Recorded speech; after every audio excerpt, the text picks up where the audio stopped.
ஹாய்ங்க எல்லாம் எப்படி இருக்கீங்க? நான் நல்லா இருக்கேன். நீங்கள் சூப்பரா இருப்பீங்கன்னு நினைக்கிறேன். இன்றைக்கி கல்யாண நாள், பிறந்த நாள் யார் யாருக்கெல்லாம் இருக்கோ அவங்களுக்கு தான் மனமார்ந்த வாழ்த்துக்கள்.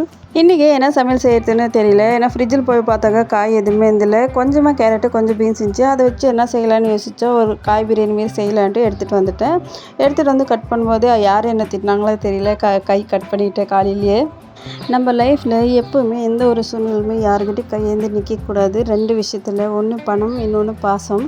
பணத்துக்கும் பாசத்துக்கும் கையேந்தி நின்னோம்னா அது நம்மளை அசிங்கப்படுத்திட்டு போயிடும். நம்மள பல பேருக்கு இந்த அனுபவம் இருக்கத்தான் செய்யும். என்னோட கருத்து உங்களுக்கு பிடிச்சிருந்தா ஒரு லைக் போட்டு உங்களோட கருத்து கமெண்ட் பாக்ஸில் சொல்லிட்டு போங்க.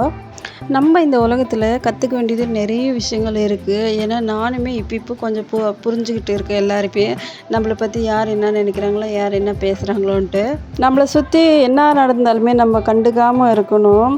தெரிஞ்சோ தெரியாத மாதிரி அவங்க முன்னாடி நடிக்கணும். அப்போ தான் நம்ம லைஃப்பும் நல்லாயிருக்கும், நம்மளும் நிம்மதியாக இருப்போம்.